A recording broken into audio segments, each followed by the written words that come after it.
Iran और Israel युद्ध को आज पांचवा दिन है ईरान और इजरायल के युद्ध में, और दोनों देशों के बीच बमबारी थमने का नाम नहीं ले रही है। ईरान ने आज फिर इजरायल के अलग अलग शहरों पर सैकड़ों मिसाइल दागी, जिसके कुछ ही घंटों बाद इजरायल ने भी ईरान की राजधानी तेहरान में कई जगहों पर हमला किया। यहां तक कि ईरान के सरकारी टेलीविजन स्टेशन को भी नहीं बख्शा गया और लोगों ने लाइव टेलीकास्ट के दौरान टीवी स्टूडियो पर हमला होते हुए देखा। और इस सब के बीच जब युद्ध का माहौल है और वैश्विक तनाव चरम पर है, तभी कनाडा में G7 की बैठक शुरू हो गई। लोगों को लगा कि G7 में शायद शांति को लेकर कोई सुझाव या समझौता सामने आ सकता है। G7 देशों ने ईरान के खिलाफ एक प्रस्ताव भी रखा, जिसमें ईरान को आतंकवादी देश बताया गया। लेकिन सबको हैरानी तब हुई कि समझौता छोड़िए, डोनाल्ड ट्रंप ने एक ऐसा काम किया जिससे सब सकते में आ गए। पहले तो उन्होंने इस प्रस्ताव पर साइन ही नहीं किए और ऊपर से G7 समेत बीच में ही छोड़कर वो वापस अमेरिका लौट गए। कनाडा में फिर ट्रंप ने कहा कि मैं ईरान और इजरायल में सीज फायर करवाने वॉशिंगटन वापस नहीं जा रहा, मेरा मकसद सीज फायर से भी कहीं ज्यादा बड़ा है। लेकिन क्या है वो मकसद, अब उसको लेकर ही पूरी दुनिया में सस्पेंस जारी है। ट्रंप अपने विमान में साफ साफ ये कह रहे हैं कि ईरान अपने परमाणु एजेंडे को छोड़ दे, नहीं तो अमेरिका कोई बड़ा फैसला लेगा। जाहिर है कि अब ट्रंप G7 छोड़कर जा चुके हैं। दुनिया की नजर अमेरिका पर ही टिकी हुई है। युद्ध के इस हालात में ऑपरेशन सिंदूर के बाद प्रधानमंत्री मोदी भी जो G7 में शिरकत करने पहुंचे हैं, वो उनका पहला विदेश दौरा है। आपको याद होगा कि ऑपरेशन सिंदूर के फौरन बाद बार बार विपक्ष ने प्रधानमंत्री पर हमला बोला था। उन्होंने कहा कि जो विदेश नीति है भारत सरकार की पूरी तरीके से फेल हो गई है। अब जब डोनाल्ड ट्रंप भी G7 से जल्दी लौट गए, उसको भी लेकर के कांग्रेस ने प्रधानमंत्री को ही आड़े हाथों लिया। उन्होंने पूछा है कि आप तो बार बार डोनाल्ड ट्रंप को गले लगाते थे, लेकिन डोनाल्ड ट्रंप ने एक तरीके से आपको ठेंगा दिखा दिया और इससे एक बार फिर से साफ हो गया। आपको याद होगा कि हाल फिलहाल में SCO यानी कि जो शंघाई कोऑपरेशन ऑर्गेनाइजेशन है, उसमें भी भारत ने जो एक स्टेटमेंट दिया गया था इजरायल और ईरान के बीच में युद्ध को लेकर के, उससे दूरी बनाई थी। फिर उन्होंने यूनाइटेड नेशंस में जो प्रस्ताव पारित किया गया था उसमें उन्होंने अपने हस्ताक्षर नहीं किए थे, उन्होंने एब्सटेन कर दिया था। अब इन सारी चीजों को लेकर के कांग्रेस ने कहा है कि आज के दौर में भारत पूरी तरीके से अलग थलग पड़ चुका है और उनकी विदेश नीति पूरी तरीके से फेल है। भारत देश का प्रधानमंत्री कनाडा में G7 के लिए गया है, किसी प्रधानमंत्री के किसी व्यक्ति विशेष के निमंत्रण पर नहीं गया है, और वो निमंत्रण उन्हें विशेष परिस्थितियों में मिला है, वो सब जानते हैं। महत्वपूर्ण ये है कि विश्व के नेताओं से वो अब भी गलबहियां करते हैं या कुछ काम की बात करते हैं। वो डोनाल्ड ट्रंप को लाल लाल आंखें दिखा करके उनकी इस बात का प्रतिकार करते हैं कि सीज फायर उन्होंने कराया, ये मना करते हैं, या उनसे गलबहियां करते हैं, उनकी बात मान लेते हैं या चुप रहते हैं। कौन पूछता है G7 को आजकल? G7 में मोदी जी गए, उनको पहले नहीं बुलाया था। मोदी वेटिंग पे थे। बाद में उनको बुलाया गया, उनको भी बहुत विरोध हो गया उधर। कनाडा की कनाडा की कैबिनेट ने भारतीय प्रधानमंत्री को अपमानित किया और हमारे प्रधानमंत्री वहां चले गए। ये देश का अपमान है, मैं मानता हूँ। प्रधानमंत्री नहीं जाना चाहिए। प्रेसिडेंट ट्रंप वहां थे। प्रेसिडेंट ट्रंप को मोदी जी ने पूछा वहां जाकर कि आप ये कैसे बोलते हैं भाई कि भारत और पाकिस्तान का युद्ध आपने रुकवाया, मेरे सामने बोलो। ये बोलने की हिम्मत मोदी जी ने दिखाई वहां जाकर कनाडा में? नहीं दिखाई। प्रधानमंत्री नरेंद्र मोदी जी ने शुरू से एक बात बहुत ही मजबूती के साथ पूरी दुनिया को कही कि भारत जो है वो विस्तारवाद की सोच पर यकीन नहीं रखता, और बुद्ध की धरती से हमेशा जो है वो युद्ध का विरोध हुआ है, और युद्ध जो है किसी समस्या का समाधान नहीं है, बल्कि खुद अपने आप में समस्या है। और इसलिए भारत की भूमिका रही है कि दुनिया में शांति भी हो और दुनिया जो है समृद्धि के रास्ते पे मजबूती के साथ आगे बढ़े। और निश्चित तौर से आतंकवाद जो है वो पूरी दुनिया के लिए एक चुनौती है। तो ऐसे में अड़ी के आज के सवाल हैं बिल्कुल सीधे। डोनाल्ड ट्रंप का G7 समिट बीच में ही छोड़कर अमेरिका लौट जाने का क्या मतलब है? क्या इसका यह भी मतलब निकाला जा सकता है कि अमेरिका जल्द ही इस युद्ध में, यानी कि इजरायल और ईरान के बीच जो युद्ध हो रहा है, उसका हिस्सा बन सकता है? और ऐसे वक्त में जब युद्ध के हालात दुनिया में बने हुए हैं और भी भीषण होने के संकेत हैं। भारत का स्टैंड सच में फेलियर है या फिर इस वक्त सबसे ज्यादा प्रैक्टिकल और सबसे बड़ा जो राजनीतिक सवाल इस वक्त देश में है, भारत की कूटनीति को फेलियर बताना असलियत है या विशुद्ध राजनीति। हमारे साथ चर्चा में जुड़ गए हैं के शर्मा, प्रवक्ता भारतीय जनता पार्टी के, घनश्याम तिवारी, प्रवक्ता समाजवादी पार्टी के, हर्षवर्धन त्रिपाठी, वरिष्ठ पत्रकार, दीपक वोरा जी, पूर्व राजदूत है। लेकिन सबसे पहला सवाल आपसे है, अतुल लोंधे पाटिल जी, प्रवक्ता कांग्रेस। पूरी दुनिया में उथल पुथल मची हुई है, कम से कम भारत है जिसका स्टैंड हमेशा एक ही रहा है, शुरू से लेकर के आज तक, ना इधर ना उधर, ठीक बीच में, सबके मित्र, विश्वामित्र। फिर भी आप इसको फेलियर कह रहे हैं, क्यों? ये अच्छा टर्म दिया पद्मजा जी आपने। अभी हम विश्वगुरु से विश्वमित्र बन गए हैं, अच्छी बात है, बनना भी चाहिए। अभी हमारे पास श्रीलंका नहीं है, नेपाल नहीं है, भूटान नहीं है, मालदीव जो हमारा प्रोटेक्टी था, भूटान हमारा प्रोटेक्टी था, नोबडी इज विद अस, लेकिन हम लोग सक्सेसफुल है। अभी उस दिन गजा पे और इजराइल पे जो एक रिजोल्यूशन आया था यूएनएससी में, उसके वर्ड्स मैं आपको बोलता हूँ और फिर उसके बाद हम लोग फॉरेन पॉलिसी पर बात करेंगे। युद्ध विराम को लेकर नागरिकों की सुरक्षा और कानूनी और मानवीय दायित्व कायम रखना, ये उसका रिजोल्यूशन था। क्या था? मानवीय दायित्व कायम रखना और नागरिकों की सुरक्षा। अभी देखिए हम लोगों के साथ, हम किसके साथ खड़े रहे? ऑस्ट्रेलिया, जापान, सारे 149 स्टेट्स जो है, कंट्रीज जो है, उन्होंने उसके फेवर में वोट किया। अमेरिका ने वेटो किया, वो बात अलग है, लेकिन हम किसके साथ खड़े थे? Albania, Cameroon, Chechnya, North Korea, Dominica, Ecuador, ये हमारी औकात हो गई दुनिया के पॉलिटिक्स में। हम तो मल्टीपोलरिटी, हम लोग बहुध्रुवीय वर्ल्ड ऑर्डर की अपेक्षा करते हैं, बहुध्रुवीय वर्ल्ड ऑर्डर की बात करते हैं। जब बाइपोलर था वर्ल्ड, फिर यूनिपोलर होने की कोशिश हुई 1991 के बाद, तब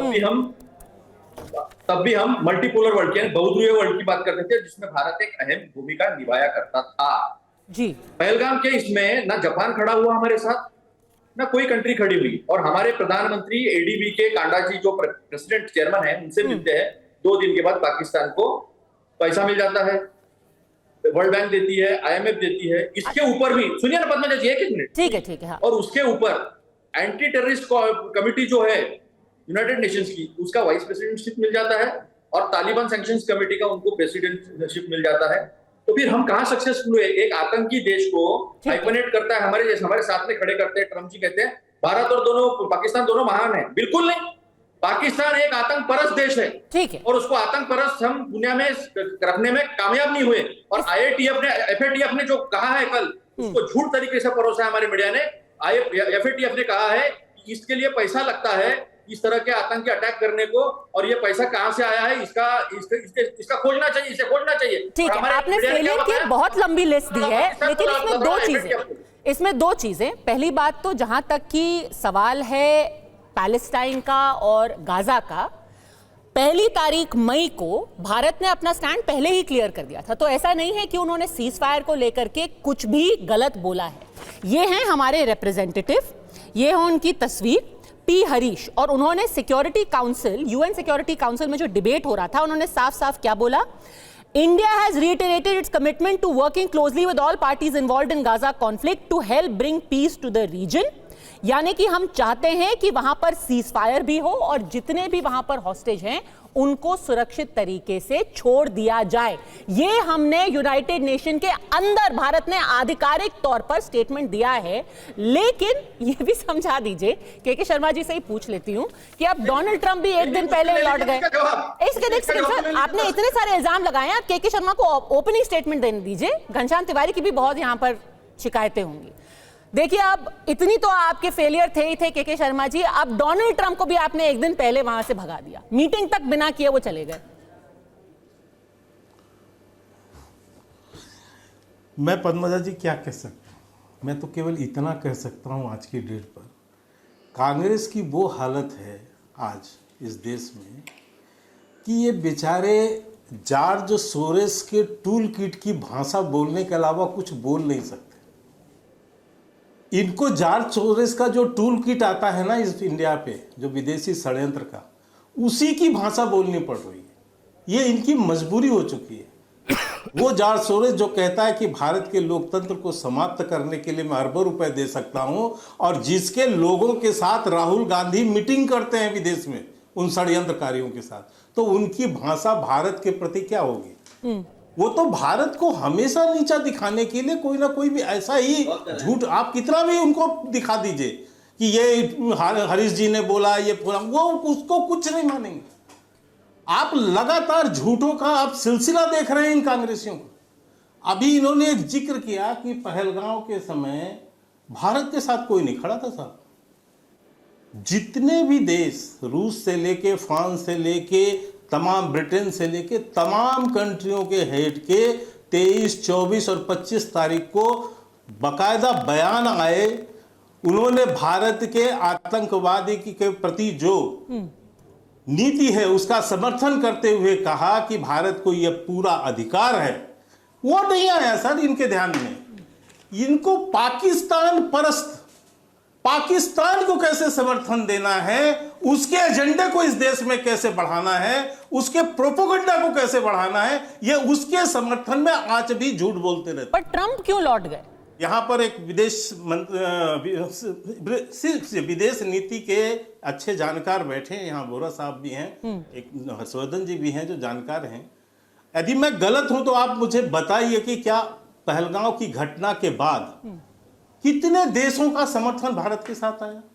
लेकिन ये कांग्रेस को नहीं पचेगा, झूठ बोलना ही है उनको तो पाकिस्तान का प्रोपेगेंडा चला। नहीं, पहलगाम पे तो बहुत चर्चा कर चुके हैं। अब अभी अगर आप ट्रंप के बारे में बताएं, ट्रंप को लेकर के शिनेत ने बोला है, ट्रंप G7 मीटिंग से वापस अमेरिका जा चुके हैं। ट्रंप आउटरीच मीटिंग के लिए नहीं रुके जिसमें मोदी आमंत्रित है। ट्रंप ने G7 का विस्तार कर रूस और चीन को शामिल करने की बात की।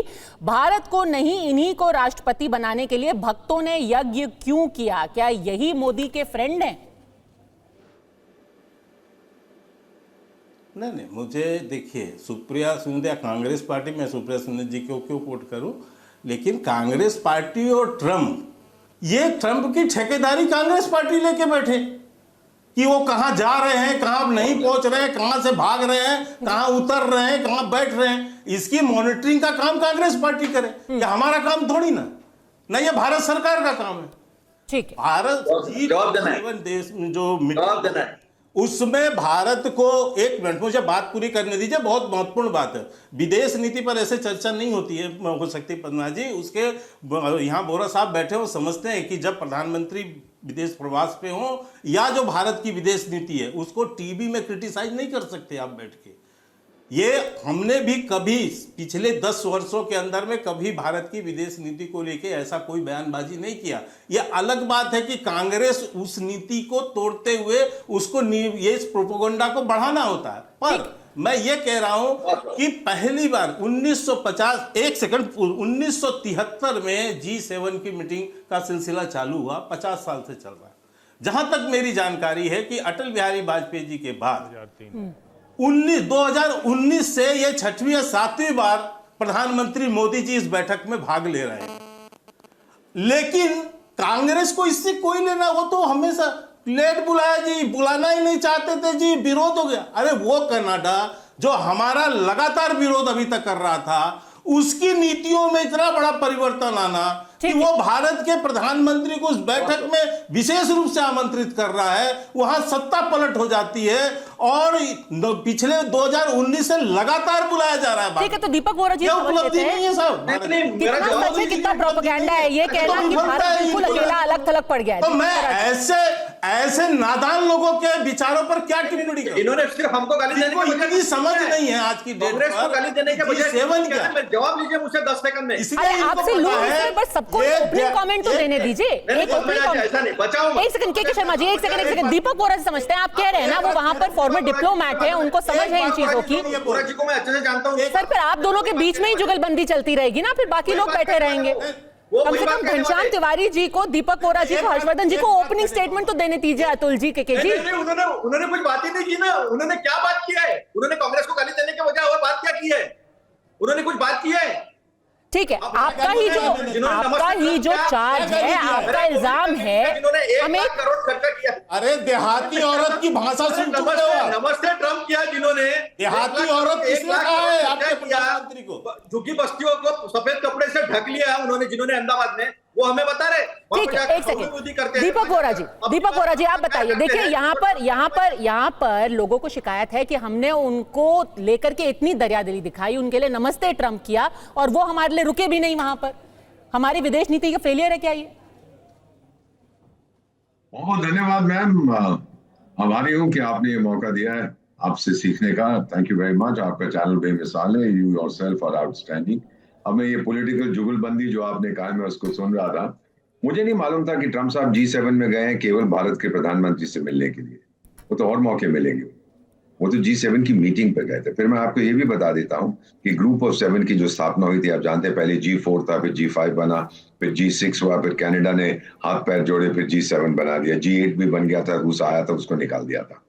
सर इन मीटिंग्स में क्या होता है कि जो होस्ट मेजबान देश है वो बाकियों से कंसल्ट करता है, भाई मैं फलाने देश को बुलाना चाहता हूं, आपको कोई आपत्ति है, मैं फलाने को बुलाना चाहता हूं, आपको कोई समस्या है। समस्या नहीं होती है नॉर्मली, कंसेंसस के आधार पे किया। हाँ, उनको पूरा हक है, वो कहे मैं फलाने देश को सोमालिया को बुलाना चाहता हूँ, सब लोग कहेंगे उसको क्यों बुला रहे हो भाई, वो तो ऐसा है वैसा है, लेकिन फिर भी वो चाहे तो बुला सकता है। लेकिन नॉर्मली कंसेंसस के बेसिस पे ऑपरेट होता है। सो ट्रम्प साहब वहां सिर्फ हमारे प्राइम मिनिस्टर से मिलने नहीं गए थे, उन्होंने सारी मीटिंग्स अपनी रद्द की। वो सिर्फ ब्रिटिश प्राइम मिनिस्टर से मिले थे क्योंकि उन्होंने एक फ्री ट्रेड एग्रीमेंट पे हस्ताक्षर किया, फिर वो चले गए वहां से। अब वापस क्यों गए, अगर आप उसके बारे में भी जानना चाहती तो मैं आपको बता देता हूँ। मैम उन्होंने ये कहा है कि कोई बड़ी चीज होने वाली है। ट्रम्प बहुत देर से ये कह रहे हैं कि समझौते के द्वार पर खड़ा है ईरान। अब सुन लीजिएगा मैम, जो मैं कह रहा हूँ मैं इसकी पुष्टि नहीं करता हूँ, ना मैं इसका खंडन करता हूँ। मेरा एक अपना ग्रुप है, बहुत से एम्बेसडर्स ज्ञानी ध्यानी मुझसे कहीं ज्यादा बुद्धिमान है। एक ने मुझे ये ट्वीट करके बताया, एक ईरानियन एम्बेसडर हैं जो ईरान में नहीं रहते, रिटायरमेंट के बाद कहीं और रहते हैं। उन्होंने ये कहा है, he has arrived in Moscow, no one is allowed to meet him। तो मैंने कहा ही कौन है? बोले अली खमेनी, जो सुप्रीम लीडर है ईरान के। अभी तक मैंने इसका कॉन्फर्मेशन नहीं देखा है, मैंने इसका डिनायल नहीं देखा है। अगर वो रूस भाग गए हैं, इसका मतलब है वो समझ गए हैं, जैसा ट्रम्प ने कहा था कि तेहरान को छोड़ के चले जाइए। आपने अभी जिक्र किया वो मैडम वहां नेशनल टेलीविजन पे कोई भाषण दे रही थी और ऊपर से बम पड़ा तो वो भाग गई स्टूडियो से, बाद में दूसरे स्टूडियो से उन्होंने कुछ किया। टोटल एयर डोमिनेंस जो है इस समय इजराइल के पास है।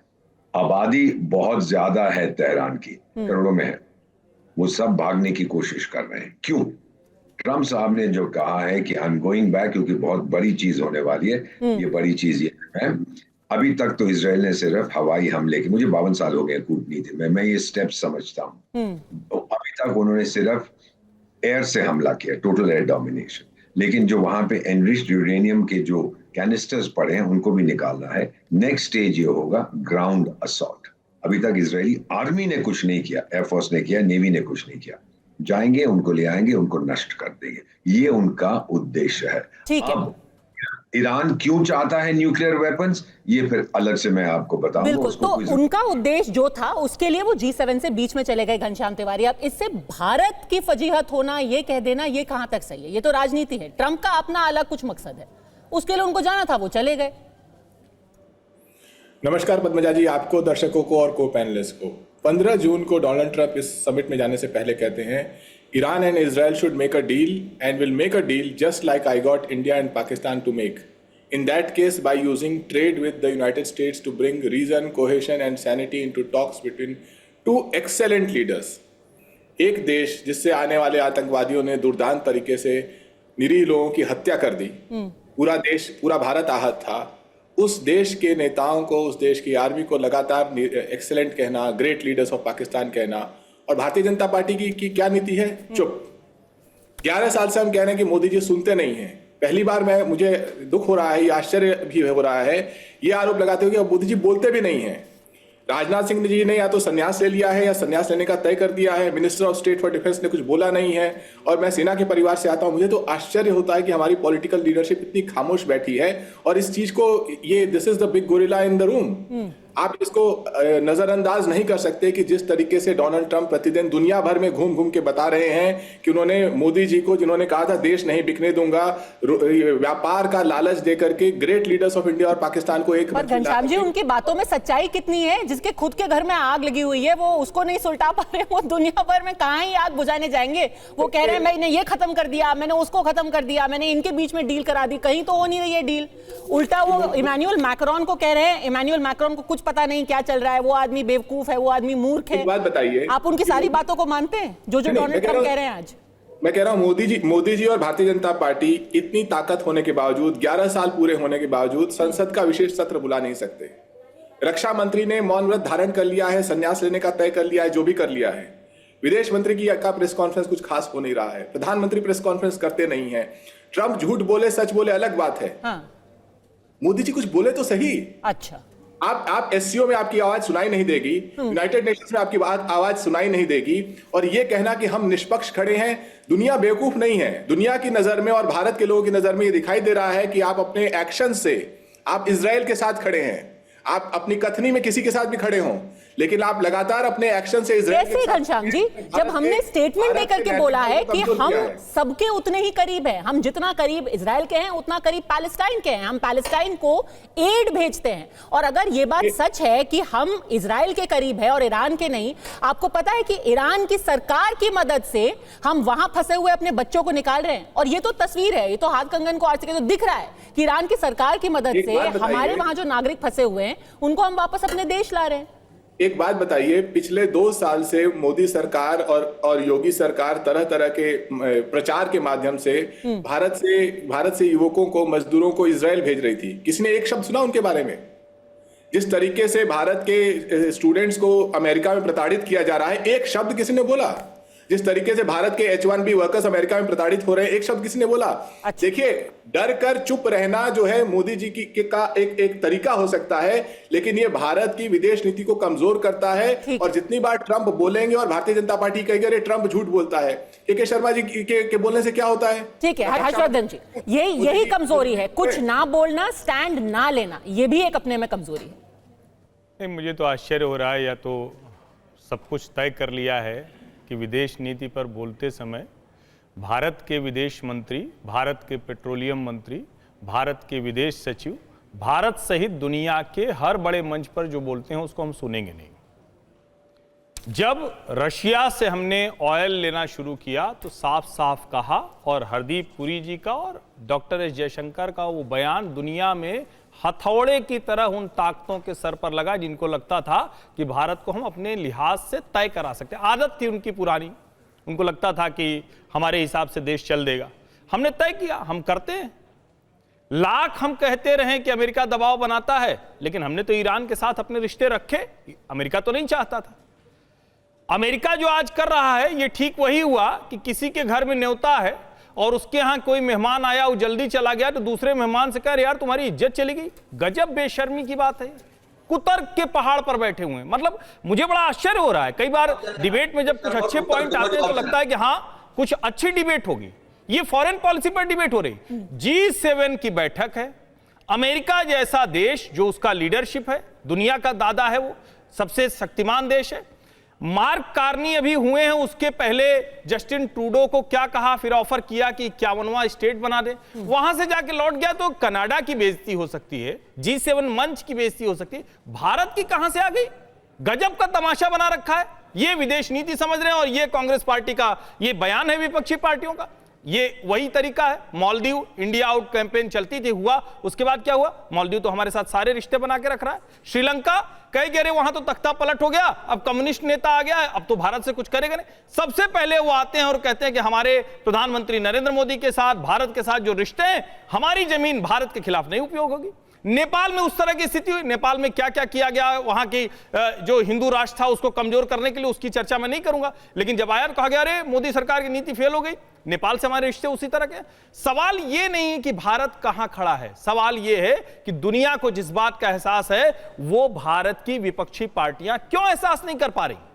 और मैं फिर कह रहा हूं, अच्छा किया अभी शायद किसी ने एक शब्द, एक लाइन सिर्फ बोल, एक शब्द बोला, इसको देश के लोग जान ले तो समझ में आएगा विदेश नीति कैसे होती।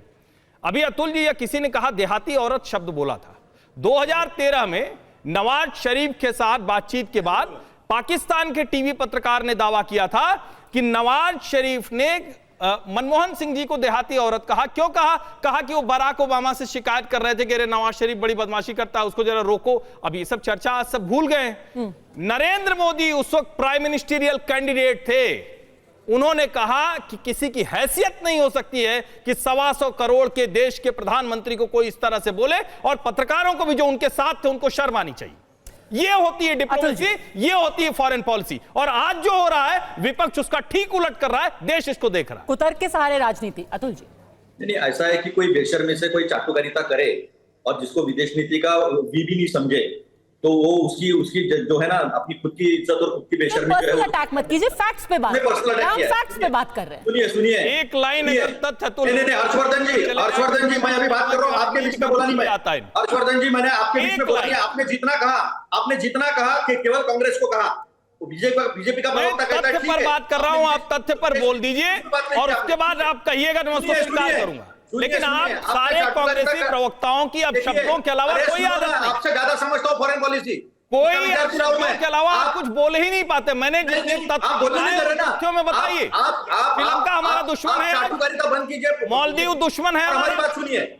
आप चाटुकारिता बंद कीजिए और हमारी बात सुनिए। मैं कहता रहा हूं, अगर ये चाटुकारिता है, अभी तथ्य रखना चाटुकारिता है। मैं तथ्य रखता हूं ना, मैं आपके तथ्य, क्योंकि पार्टी में चाटुकारिता करनी है, आपके तथ्यों को खोलता हूं मैं। देश को आपको नीचे रखना है, आप अच्छी पार्टी की भूमिका निभाइए। चाटुकारिता कह देने से तथ्य पीछे नहीं जाएगा। चलिए आप अपने तथ्य दीजिए, अपने तथ्य दीजिए। एक फैक्ट रख के जाइएगा आज डिबेट खत्म होने तक। सुनिए, चैलेंज करता हूं आपको, देहाती औरत पर आपको ध्यान में हो तो बता के जाइए। तथ्य देता हूं मैं, तथ्य देता हूं मैं, बेवकूफ आदमी। अरे नहीं, ऐसी भाषा का इस्तेमाल आप मत कीजिए। कुछ नहीं कर सकते, गाली गलौज नहीं। प्रदर्शित कर रहे हैं तो पार्टी हुआ, आप गुंडागर्दी के अलावा कांग्रेस भाषा में बात कर रहे हैं, भाषा में जवाब मिलेगा। नहीं सर, नहीं सर, आप जवाब तथ्यों के आधार पर दीजिए, किसी के बारे में ऐसे शब्दों का इस्तेमाल मत कीजिए। चैलेंज करता हूं, डिबेट खत्म होते तक मेरी कही बात को तथ्य से काट कर जाइएगा। चलिए बोलिए अतुल जी। मैं कह रहा हूं, आप असामान्य भाषा का इस्तेमाल करोगे। अभी भी नहीं किया मैंने तो कोई नहीं किया। लोग डिबेट देख रहे होंगे। हाँ, सबको देख रहे हैं। बताइए कौन सी भाषा मैंने गलत बोली? चलिए ये भी बता दीजिए।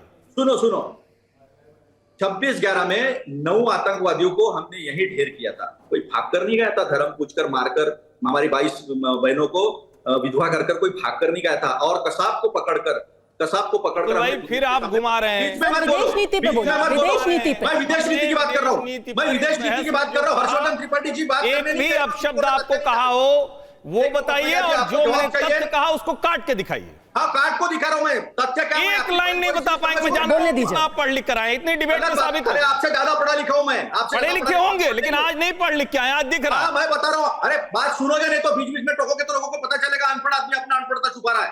बात सुनो अभी, देखिए गलौज के अलावा आपको पकड़ के हमने दुनिया के सामने ये प्रैक्टिस आप लोगों को मिली है, ट्रेनिंग मिली हुई है। सुनिए ना अपनी अनपढ़ता का जो मैं पढ़ रहा हूँ, बखान कर रहा हूँ, सुनिए।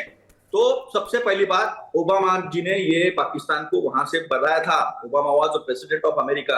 उन्होंने कहा था पाकिस्तान को टेररिज्म को सपोर्ट करना छोड़ना पड़ेगा, टेररिज्म को सपोर्ट करना छोड़ना पड़ेगा, ये कहा था। और आज ट्रम्प क्या कह रहा है? ट्रम्प कह रहा है पाकिस्तान भारत इतना महान है, दोनों महान लीडर हैं। मैंने 15 बार कह दिया उन्होंने कि मैंने सीजफायर खत्म किया था। और ये कौन? अगर फालतू आदमी है ट्रम्प को क्या कोई आज कहेगा कल क्या कहेगा, जिसको हमने नमस्ते ट्रम्प किया, अपने झुग्गी झोपड़ी पर हमने सफेद कपड़ा लगाया, उसके लिए क्या क्या नहीं किया, अब की बार ट्रम्प सरकार कहा, वो अगर हमें कहता है कि आप और पाकिस्तान बराबर हो, तो ये देश की बेइज्जती है। नरेंद्र मोदी देश के ऊपर नहीं है, देश ऊपर है। नागरिक सुरक्षा और मानवता, ये हमारा गुटनिरपेक्षता के दिनों से और 1991 के बाद राष्ट्रीय हित हमने आगे रखा फॉरेन पॉलिसी में, तब से हमारा ये रहा कि मानवता के साथ में हम खड़े रहे। हमारे साथ ट्रम्प की जितने कथन है वही सारे गले की फांस बने हुए हैं। अभी मैं फॉरेन पॉलिसी बता रहा हूँ तो आप मुझे बोलने नहीं दे रहे। आपने रोक रहा है, खत्म कीजिए ना बात। आप कह रहे हैं कि डोनाल्ड ट्रम्प की वजह से भारत की बदनामी हो रही है, भारत की फजीहत हो रही है। नरेंद्र मोदी कोई देश के ऊपर नहीं है, कोई प्रधानमंत्री देश के ऊपर नहीं था, देश सर्वोपरि है। और देश का अगर कॉम्प्रोमाइज होगा, देश का सम्मान कैसे कॉम्प्रोमाइज हो रहा है? ट्रम्प के कहने से ना। अच्छा चलिए, भारत के सम्मान के साथ ट्रम्प की वजह से कॉम्प्रोमाइज हो रहा है और कोई भी उनको रोक नहीं रहा है। वैसे तो आप ये भी कह रहे थे कि अमेरिका ने, डोनाल्ड ट्रम्प ने आसिम मुनीर को अमेरिका की आर्मी में परेड में बुलाया। मुझे ना वो तो के कर शर्मा नहीं बात सर। करने देते हैं, ना मुझे हर्षवर्धन जी बात करने देते हैं, ना आप बात करने देती है। सर, पूरा आपने बोला बराक ओबामा के बारे में, नहीं। लेकिन जो कुतर्क की बात हो रही है, मैं आपको इसके 5 जो उदाहरण देना चाहती हूँ आपको मैं उदाहरण हाल देता हूं। फिलहाल में, और ये काउंटर विदेश नीति को टेररिज्म लेके ही, का, काउंटर इस पर ध्यान दीजिएगा सर, क्योंकि कई बार ये भी सवाल खड़ा होता है कि इस तरीके के जो तर्क दिए जा रहे हैं, क्या जानबूझ के एक नैरेटिव बनाने की कोशिश की जा रही है। और मैं ये सिर्फ 15 जो पिछले बीते 15 दिन हैं उनकी बात कर रही हूं। कई आपने ऐसी खबरें देखी होंगी जो कि पूरी तरीके से झूठ थी। दावा पहले किया गया कि प्रधानमंत्री मोदी को G7 में आमंत्रित नहीं किया गया, यह बात गलत है, वो अभी G7 में मौजूद है। दूसरा दावा फिर यह किया गया इसके बाद कि भारत समेत 14 देशों के लिए सऊदी अरब का वीजा खत्म हो चुका है, यह बात भी गलत थी। सऊदी अरेबिया ने यह साफ किया कि हज में भीड़ ना हो, इसलिए थोड़े वक्त के लिए 14 देशों के वीजा को रोका गया है, उनको वापस हज के बाद चालू कर दिया गया है। यह भी फेक न्यूज थी। रूस का पाकिस्तान के साथ $2.6 बिलियन का सौदा हो गया है, पूरी तरीके से यह फेक न्यूज थी। इसको लेकर के फिर से सरकार के ऊपर अटैक किया गया कि देखिए सऊदी अरेबिया ने पाकिस्तान के साथ हाथ मिला दिया। सऊदी अरेबिया की सरकार ने कहा कि भारत के साथ जो हमारे रिश्ते हैं उनको कमजोर करने के लिए यह षड्यंत्र रचा गया है। उसके बाद अब यह दावा किया जा रहा है कि पाकिस्तान सेना प्रमुख को अमेरिका ने सेना दिवस समारोह में आमंत्रित किया। कोई आमंत्रण नहीं हुआ, पूरा सेना दिवस का समारोह खत्म हो गया। आसिम मुनीर फिर भी वहां बैठे रहे। और अब सबसे ताजा दावा यह किया जा रहा है कि ईरान में जो भारतीय फंसे हुए हैं उनको भारत सरकार ने भगवान भरोसे छोड़ दिया। यह दावा भी गलत है, क्योंकि भारत सरकार और जो भारत के राजदूत हैं उनकी मदद से सारे भारतीयों को वापस लाया जा रहा है। इसीलिए घनश्याम तिवारी जी, बार बार यही सवाल उठाया जाता है कि क्या यह जानबूझ के मैन्युफैक्चर्ड न्यूज के बिना पर आप सरकार के खिलाफ राजनीति कर रहे हैं? 3 तथ्य हैं। पहली बात तो मैंने जो कहा कि इजरायल में जो भारत से लगातार प्रचार करके रिक्रूट करके जो युवकों को भेजा गया, उसके बारे में कोई कुछ कह क्यों नहीं रहा है? क्या उनकी जान अहमियत नहीं रखती? उत्तर प्रदेश से भेजा गया आदित्यनाथ जी रोज बटेंगे कटेंगे और न जाने क्या क्या बयान देते हैं, एक शब्द बोला नहीं जा रहा। हरियाणा की सरकार एक शब्द नहीं बोल रही। दूसरी बात, जो पूछा गया कि पाकिस्तान से किसको इन्वाइट किया, यूएस सेंट्रल कमांड के जो चीफ हैं जनरल माइकल कुरिला, उन्होंने ट्यूसडे को क्या कहा? उन्होंने कहा कि पाकिस्तान उनका एक फिनोमिनल काउंटर टेररिज्म पार्टनर है। ये इंडियन एक्सप्रेस और तमाम अखबारों ने छापा और उसी में उन्होंने कहा कि अगले महीने पाकिस्तान में आसिम मुनीर को बुलाया जाएगा। तो कोई भी आपका दर्शक इसको गूगल करके देख सकता है। तीसरी बात, ये कहना कि जो भारत के ऑल पार्टी डेलीगेशंस एमपीज गए दुनिया भर के देशों में, अभिषेक बनर्जी ने सीधे सीधे सवाल पूछा और देश की जनता को जानने का हक है। जब रक्षा मंत्री ने संन्यास का मौन व्रत धारण कर रखा है, प्रधानमंत्री बोल नहीं पा रहे हैं, या तो डर रहे हैं या उनकी नई नीति है नहीं बोलना, और विदेश मंत्री भी प्रेस कॉन्फ्रेंस नहीं कर रहे हैं। ऐसे में अभिषेक बनर्जी का सवाल, जो कि उस डेलीगेशन का हिस्सा थे, कि देश को जानने का हक है कि ये जो अलग अलग 33 कंट्रीज में लोग गए, 33 देशों में लोग गए, उनमें से कितने देशों ने भारत का समर्थन किया।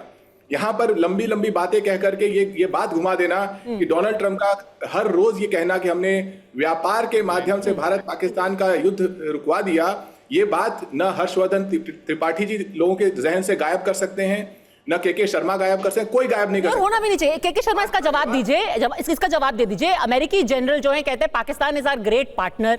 डोनाल्ड ट्रंप कुछ भी बोल के चले जाते हैं, आप उसका खंडन नहीं करते, उसका जवाब नहीं देते, उस पर चुप रहते हैं और फजीहत भारत की हो जाती है। फॉरेन पॉलिसी हमारी कमजोर इसीलिए दिखती है। नहीं, मुझे समझ नहीं आता कि विदेश नीति और कूटनीति में इस तरह की भाषा होती है क्या? ये किस स्तर की मानसिकता है पद्मजा जी? ये रोड छाप मानसिकता का बयानबाजी जो यहाँ पर बैठ के टीवी में की जा रही है कि आप जाके ट्रम्प से पूछिए कि क्यों तुमने बोला, क्यों नहीं बोला, क्यों झूठ बोलते हो, भाषा शैली पे बात होती है। कूटनीति की भाषा जो है वो एक ऐसी भाषा होती है, यहाँ पर बैठे हैं बोरा साहब बताएंगे, कि जिसमें एक एक शब्दों के मायने होते हैं। प्रधानमंत्री जी का देश के नाम जो संबोधन था उसके आप शब्दावली को समझें तो इनको समझ आएगी, लेकिन इनकी सोच सड़क छाप है, तो सड़क छाप भाषा समझिए। भाषा देखिए।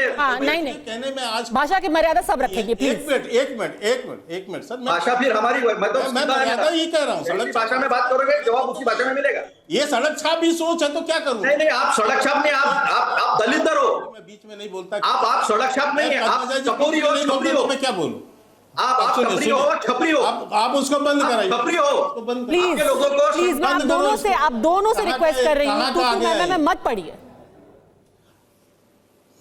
अपनी बात पूरी कीजिए। अतुल पाटिल उसका पद्मजा जी, मैं अपनी बात कहता हूं। देखिए, मैं बताता हूं, जब आपके पास तर्क और तथ्य नहीं होते तो आप गाली बकते हैं, जो अभी कांग्रेस के प्रवक्ता यहां कर रहे हैं, जो अभी एक पत्रकार महोदय से भी किया और अभी भी कर रहे हैं। लेकिन सच क्या है? सच ये है कि जब देहाती औरत बोला गया देश के प्रधानमंत्री मनमोहन सिंह जी को, उन्होंने बताया कि मोदी जी ने उसका कड़ा विरोध किया। मैं अतुल लोंडे पाटिल से चुनौती से पूछता हूं, एक नेता कांग्रेस का बताया जिसने उस समय बयान दिया? नहीं, वो वर्तमान की बात कर रहे हैं ना, कि आज के दिन अमेरिका पाकिस्तान को मेरा अच्छा दोस्त, एक महान देश बोलता है, तो आप भी चुप हैं। ना, सुनिए मेरी बात, सुनिए ना, क्या क्या बोल रहा, मैं उसकी बात पे आ रहा हूं। दूसरी बात, उन्होंने बार बार ओबामा का जिक्र किया। ओबामा जी ने अपनी पुस्तक जो लिखी है 2016 में, उसमें क्या लिखा है? मनमोहन सिंह का इंटरव्यू है उसमें, और इसी 26/11 को लेकर है।